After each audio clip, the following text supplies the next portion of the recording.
Hello बच्चों, स्वागत है आप सभी का हमारे अपने YouTube चैनल करखी एजुकेशनल हब पर। उम्मीद है कि आप जहां कहीं भी होंगे स्वस्थ होंगे और आप तक हमारी वीडियो पहुंच रही होगी, जिसके माध्यम से आप अपनी तैयारी को बेस्ट बना रहे होंगे। देखिए, इस वीडियो लेक्चर में हम बात करने वाले हैं class 10th science part physics की। कल जो हमारा लेक्चर था वह लेंस से रिलेटेड लेक्चर था।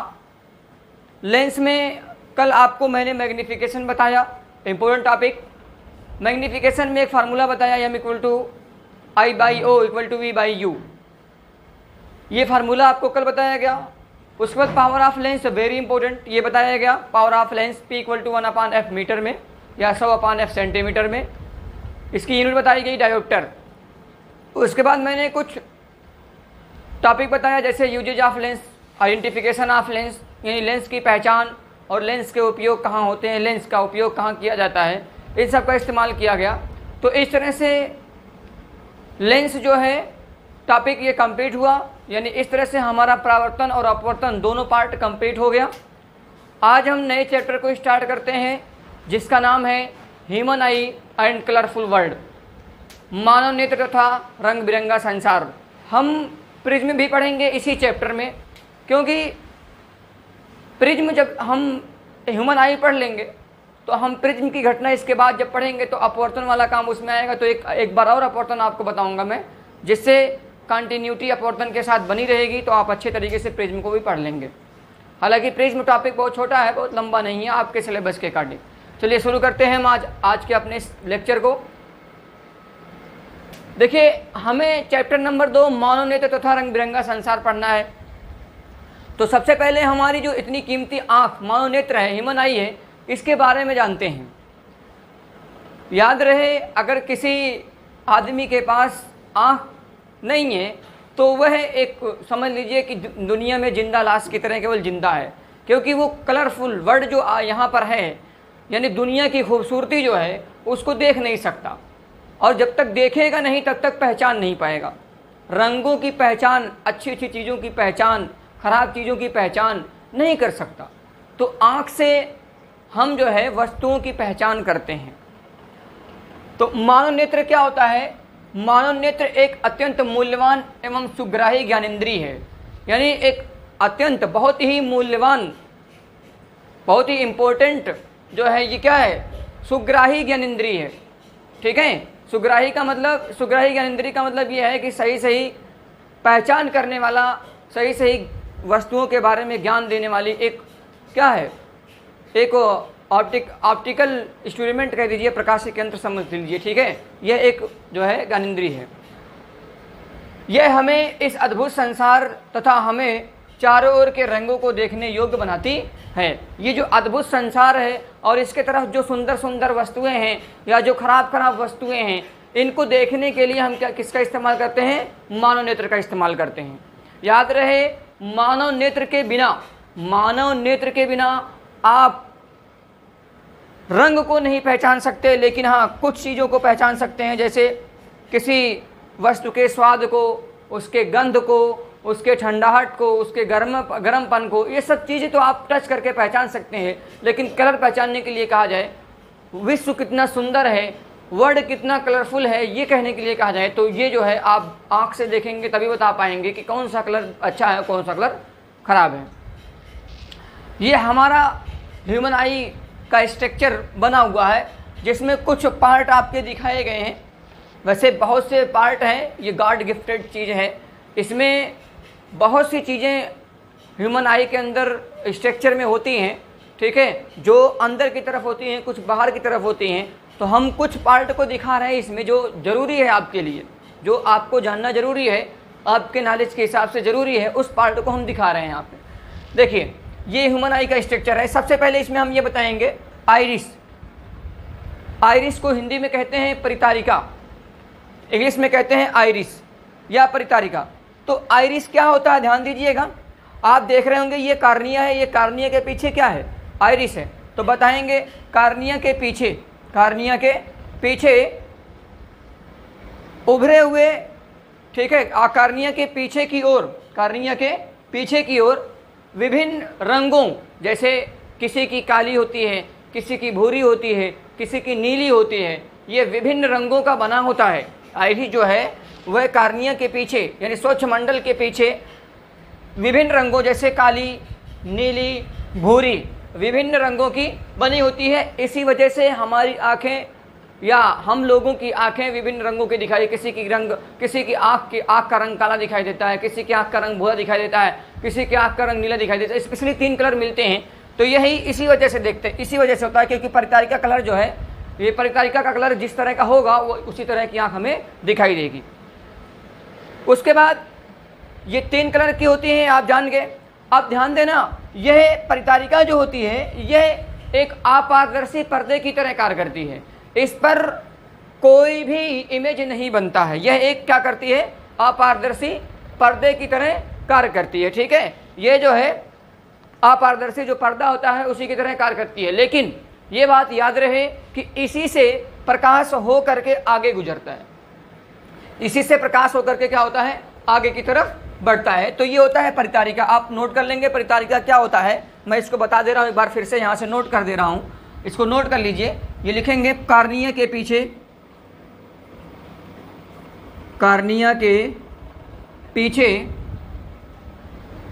कार्निया के पीछे कितने रंग में बताए गए हैं, 3 रंग में ना। ठीक है, पीछे की ओर रंगीन, यानी रंगीन में 3 रंग, काला, भूरा और नीला। पीछे की ओर रंगीन, रंगीन में कौन कौन सा रंग आएगा, काला, नीला तथा भूरा।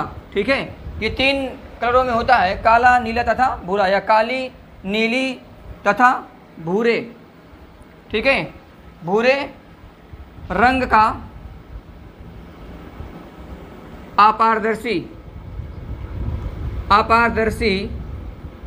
पर्दा होता है, पर्दा होता है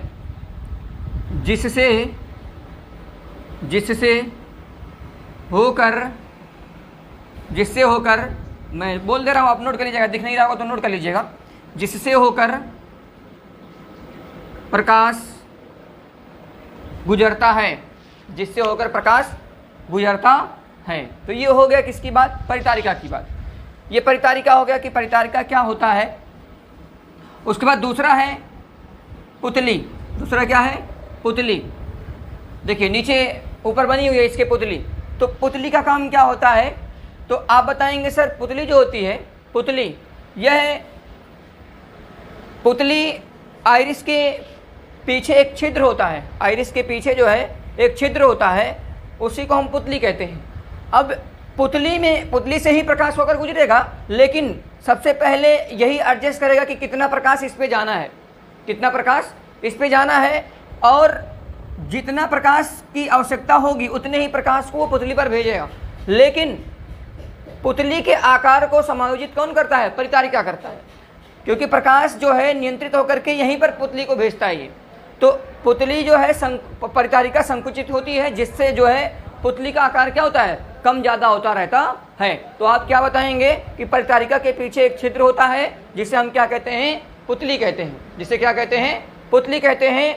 और पुतली पर हम पुतली जो है वो परितारिका के संकुचित होने पर, यानी बढ़ने और घटने पर इसका आकार क्या होता है, बढ़ता घटता, यानी मोटा और पतला होता रहता है। तो ये हो गया किसके बारे में, पुतली के बारे में। उसके बाद आगे हम बढ़ेंगे तो आपको ये चीज़ दिख रही होगी, पछमाभी पेशियाँ, सिलेरी मसल्स, इसको हिंदी में इंग्लिश में कहते हैं सिलेरी मसल, हिंदी में कहते हैं पछमाभी पेशियाँ। तो पछमाभी पेशियाँ क्या होती हैं, आप देख रहे होंगे, ये नेत्र लेंस है, या इसी को हम क्रिस्टलीय लेंस बोले हैं। यह नेत्र लेंस क्या होता है, पछमाभी के जो पछमाभी पेशियाँ होती है इसी पे रुका हुआ होता है। अब ध्यान दीजिए, ये पछमाभी पेशियाँ अगर प्रकाश ज़्यादा जा रहा है, अगर प्रकाश जो है ज़्यादा जा रहा है, अंदर की तरफ ज़्यादा जा रहा है, तो पछमाभियाँ क्या होंगी, सिकुड़ जाएंगी। और जब पछमाभियाँ सिकुड़ जाएंगी तो लेंस का आकार क्या हो जाएगा, मोटा हो जाएगा, लेंस का आकार मोटा हो जाएगा। तब भी वह जो है मोटा होकर के इमेज को कहाँ बनाएगा, रेटिना पर बनाएगा। कहाँ बनाएगा, रेटिना पे। और अगर प्रकाश कम आ रहा है तो ये पश्चमाभियाँ क्या होती हैं, फैल जाती हैं, जिससे लेंस का आकार जो नेत्र लेंस होता है, क्रिस्टलीय लेंस होता है, ये क्या होता है, पतला हो जाता है, तभी इमेज कहाँ बनता है, रेटिना पर बनता है। ठीक है, तो पश्चमाभि का काम क्या होता है, पश्चमाभि का काम होता है प्रकाश स्रोत जैसा आ रहा है, जिस तरह का प्रकाश स्रोत है, प्रकाश स्रोत जितना आ रहा है उसी हिसाब से अपने साइज को घटा बढ़ा लेना, और जब उसकी साइज सिकुड़ती और फैलती है तो उसके हिसाब से उसी पर लेंस रुका होता है, नेत्र लेंस, उसी के हिसाब से नेत्र लेंस मोटा भी होता है और नेत्र लेंस पतला भी होता है। तो ये होता है पश्चमाभि का काम। आप क्या बताएंगे पश्चमाभि का काम, कहेंगे पश्चमाभि जो है वो लेंस को रोकने का काम करती है, और प्रकाश जब आँख के अंदर प्रवेश करता है तो यह उसको एडजस्ट करती है, यह इसको क्या करती है, व्यवस्थित करती है, एडजस्ट करती है, और इसी से जब प्रकाश ज़्यादा पड़ता है तो वो सिकुड़ जाती है, जिससे लेंस का आकार मोटा हो जाता है। देखिए जब इसकी सिकुड़ेगी तो लेंस का आकार क्या हो जाएगा, मोटा हो जाएगा। यानी जब प्रकाश ज़्यादा पड़ता है तो ये सिकुड़ जाती है और लेंस का आकार मोटा हो जाता है, और जब प्रकाश कम पड़ता है तो ये फैल जाती है, जब प्रकाश कम पड़ता है तो ये फैल जाती है, जिससे लेंस का आकार क्या हो जाता है, पतला हो जाता है। और हर हाल में यह नेत्र लेंस किसी भी ऑब्जेक्ट के प्रतिबिंब को कहाँ बना देती है, रेटिना पर बना देती है। तो आगे हम पढ़ने वाले हैं, ये पश्चमाभि का काम हो गया। आगे पढ़ने वाले हैं दृष्टिपटल या रेटिना। दृष्टिपटल या रेटिना, तो दृष्टिपटल या रेटिना क्या होता है, इसकी डिफिनेशन क्या बताएंगे, कहेंगे आँख का वह बिंदु जहाँ पर किसी वस्तु का आँख का वह बिंदु जहाँ पर किसी वस्तु का इमेज बनता है, जहाँ पर किसी वस्तु का साफ साफ प्रतिबिंब बनता है, जहाँ पर किसी वस्तु का स्पष्ट प्रतिबिंब दिखाई देता है, उस बिंदु को क्या कहते हैं, रेटिना कहते हैं या दृष्टिपटल कहते हैं। इंग्लिश में भी रेटिना कहेंगे और हिंदी में इसको दृष्टिपटल कह देंगे, कहीं कहीं हिंदी में भी रेटिना लिखा हुआ मिलेगा। तो रेटिना क्या होता है इसको समझिएगा, जहाँ पर आँख का वह बिंदु जहाँ पर किसी वस्तु का स्पष्ट प्रतिबिंब बनता है, उस बिंदु को हम क्या कहते हैं, रेटिना कहते हैं। ये क्वेश्चन पूछा हुआ है कि किस स्वस्थ नेत्र के लिए या सामान्य नेत्र के लिए नॉर्मल आई है तो उसका इमेज कहाँ बनता है, तो आपका आंसर होगा सर रेटिना पर बनता है। कहाँ बनता है, रेटिना पर बनता है। तो ये हो गया रेटिना। अब देखिए यहाँ पर एक पॉइंट लिखा हुआ दृक् तंत्रिका, ऑप्टिक नर्व या दृक् तंत्रिका क्या होती है। तो दृक् तंत्रिका का मतलब ये है कि जो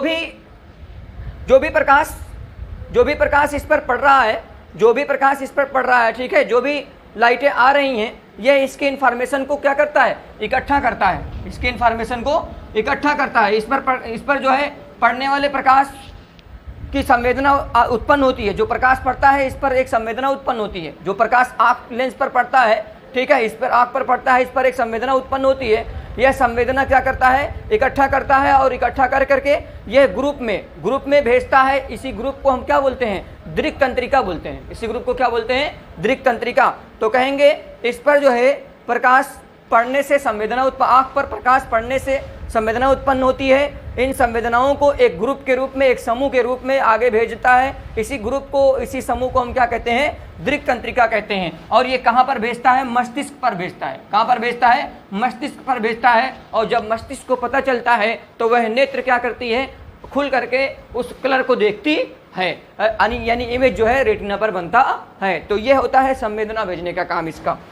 उसके बाद एक है कॉर्निया, स्वच्छमंडल।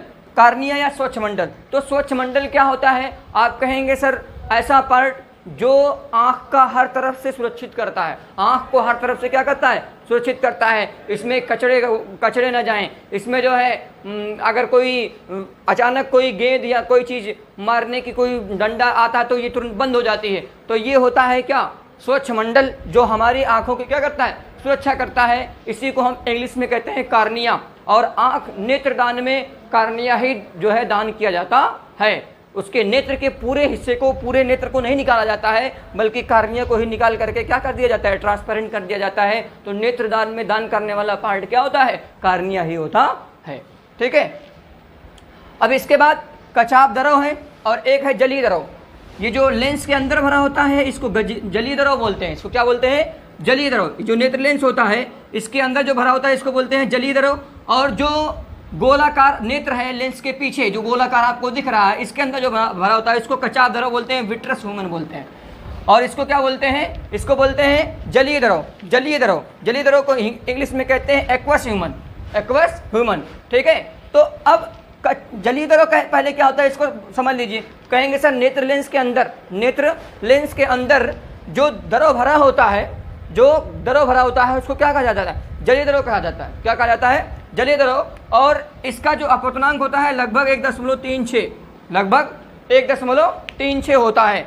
और कचाप द्रव क्या होता है, जो लेंस के अंदर वाले पार्ट आँख होती है उसके अंदर जो गाढ़ा द्रव होता है, जो गाढ़ा द्रव होता है उस गाढ़े द्रव को क्या कहते हैं, कचाप द्रव कहते हैं। क्या कहते हैं, कचाप द्रव कहते हैं। और यह जो कचाप द्रव होता है इसका अपवर्तनांक इस जलीय द्रव से क्या होता है, ज़्यादा होता है, इस जलीय द्रव से ज़्यादा होता है। इस प्रकार से यहाँ पर अपवर्तन होता है और अपवर्तन होकर के तब रेटिना पर क्या बनता है, इमेज बनता है। तो ये होता है पूरा ह्यूमन आई का स्ट्रक्चर, इसे कहते हैं, ये पूरे ह्यूमन आई का स्ट्रक्चर आप जो है देख लिए हैं, जिसमें एक बार फिर से मैं आपको बता दे रहा हूँ।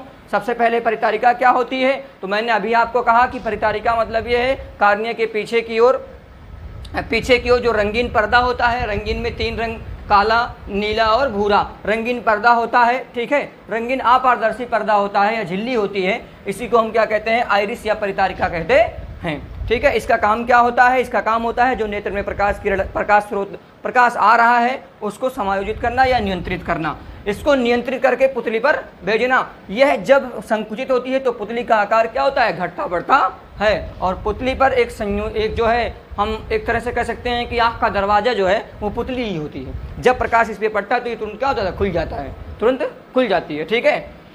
उसके बाद है पछमाभी पेशियाँ। तो पछमाभी पेशियाँ क्या होती हैं, तो आप कहेंगे सर जिस पर जो है नेत्र लेंस रुका होता है, ठीक है, उसी को हम पछमाभी पेशियाँ कहते हैं।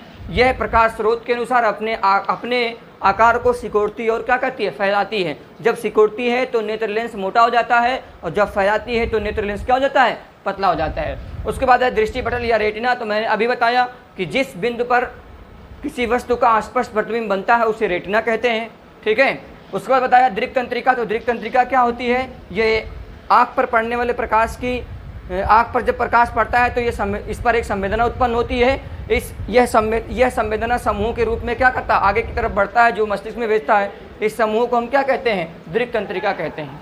जो समूह के रूप में समूह के रूप में संवेदनाएं उत्पन्न होती हैं, ठीक है, उस समूह को इकट्ठा करके वो आगे मस्तिष्क में भेजता है, इसी को हम क्या कहते हैं, इसी को हम दृक् तंत्रिका कहते हैं। उसके बाद बताया गया कचाप द्रव और जलीय द्रव। जलीय द्रव ये होता है जो लेंस के अंदर भरा होता है, ठीक है, जो लेंस के अंदर भरा होता है उसको जलीय द्रव बोलते हैं, ठीक। और जो लेंस के अंदर वाले पार्ट आँख के अंदर भरा होता है उसको क्या बोलते हैं, कचाप द्रव बोलते हैं। तो ये हो गया पूरा जो है ह्यूमन आई का स्ट्रक्चर। तो किस तरह से ह्यूमन आई वर्क करती है ये आपने देखा कि क्या क्या पार्ट इसमें होते हैं। इसके बाद एक टॉपिक है जिसका नाम है नेत्र की समंजन क्षमता। नेत्र की समंजन क्षमता। तो नेत्र की समंजन क्षमता क्या होती है, इसको भी देखा जाए। आपकी नई हेडिंग होगी नेत्र की समंजन क्षमता। देखिए समंजन का मतलब होता है समायोजित करना, power of accommodation of eye, power of accommodation of eye, नेत्र की समंजन क्षमता।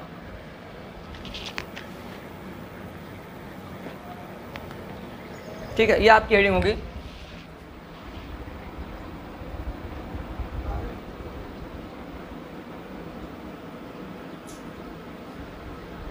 नेत्र की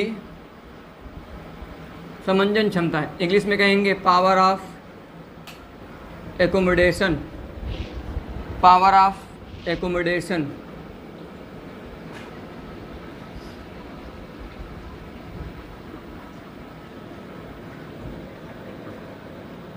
power of accommodation of eye, ठीक है, नेत्र की समंजन क्षमता। तो नेत्र की समंजन क्षमता का क्या मतलब है, ध्यान दीजिएगा। जैसे मान लीजिए, देखिए, जैसे मान लीजिए ये एक जो है सिंपल, कोई इसमें डिफेक्ट नहीं है, ये एक आँख है, आई है, ठीक है। तो और ये आपका हो गया लेंस, ठीक।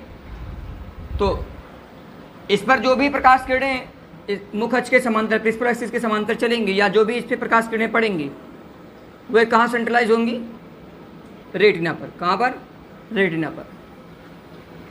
कहाँ पर सेंट्रलाइज होगी, रेटिना पर, ठीक है, रेटिना पर। ये रेटिना पर जो है इस पर इसका इमेज बन रहा है, इसको मैं आर लिख दे रहा हूँ, ठीक है।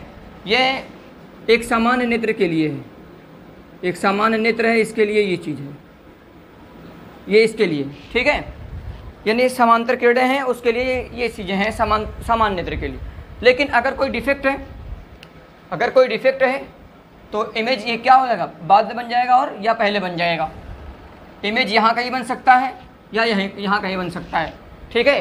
तो नेत्र की समंजन क्षमता या पावर ऑफ एकोमोडेशन क्या होती है, तो आप बताएंगे सर नेत्र लेंस का वह गुण, नेत्र लेंस का वह गुण या वह प्रॉपर्टी जो हर हाल में किसी भी वस्तु का प्रतिबिंब नेत्र पर बनाने की कोशिश करता है, नेत्र पर बनाने का प्रयत्न करता है या प्रयास करता है, उसी को हम क्या कहते हैं, नेत्र की समंजन क्षमता कहते हैं। अब वह फोकस दूरी को बढ़ा करके बनाए या फोकस दूरी को घटा करके बनाए, ये उसके ऊपर डिपेंड होता है कि प्रकाश स्रोत कैसा है, प्रकाश स्रोत कैसा है, या वस्तु कहाँ रखी है, वस्तु कहाँ रखी है, उसके नियरेस्ट पॉइंट पे रखी है कि उसके फार पॉइंट पे रखी है, फार पॉइंट पे रखी है कि नियरेस्ट पॉइंट पे रखी है, वो उस पर डिपेंड करता है, ठीक है। तो हम ये बता सकते हैं कि नेत्र लेंस के फोकस दूरी को समायोजित करना, नेत्र लेंस की फोकस दूरी को समायोजित करना ही क्या कहलाता है, नेत्र की समंजन क्षमता कहलाती है। आप इसको नोट कर लेंगे, अगर दिक्कत है तो इसको नोट कर लीजिए।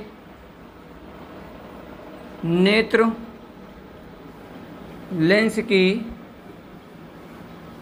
फोकस दूरी को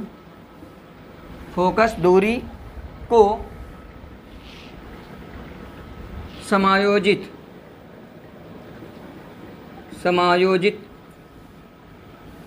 करके किसी भी वस्तु का प्रतिबिंब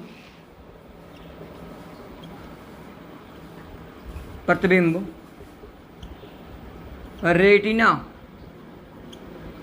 पर बनाने की प्रक्रिया को नेत्र की समंजन क्षमता कहते हैं, नेत्र की समंजन क्षमता कहते हैं, ठीक है। अब ये तो डिपेंड करता है कि ऑब्जेक्ट कहाँ है। जैसे सपोज कर लो अगर कोई डिफेक्ट आई है, मतलब जिसमें आई में दोष है, कोई अगर किसी आई में दोष है, डिफेक्ट है, ठीक है, तो यह इसका लेंस हो गया। और मान लीजिए कि कोई डिफेक्ट इसमें है आई में, ठीक है, और यहाँ से प्रकाश किरणें निकल रही हैं, यहाँ पर कोई ऑब्जेक्ट स्रोत जो है रखा हुआ है यहाँ पर, तो अगर इसमें डिफेक्ट है तो इमेज को क्या कर सकता है, ये बाद में बना सकता है। यहाँ पर मान लीजिए इमेज बन रहा है, यहाँ पर आ गया इमेज, ठीक है, हालांकि ये रेटिना पे नहीं है, रेटिना यहाँ है, ये आपका इमेज आ गया। या ऐसा हो सकता है, ऐसा हो सकता है,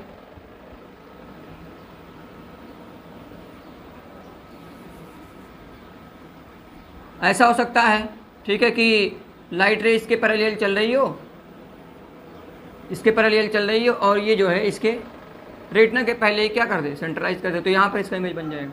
तो ये डिफेक्ट के लिए, ये डिफेक्ट है आई में, ये क्या है, डिफेक्ट है आई में, ठीक है, यहाँ भी डिफेक्ट है और यहाँ भी डिफेक्ट है।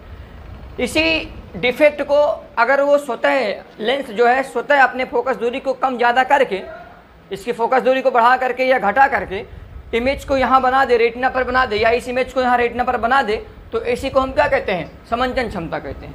और अगर ऐसा नेत्र लेंस द्वारा नहीं किया जा सकता है तो हम क्या करते हैं, फिर हम अलग से लेंस लगाते हैं। तो हम फिर पढ़ते हैं दृष्टि दोष। क्या पढ़ते हैं, दृष्टि दोष।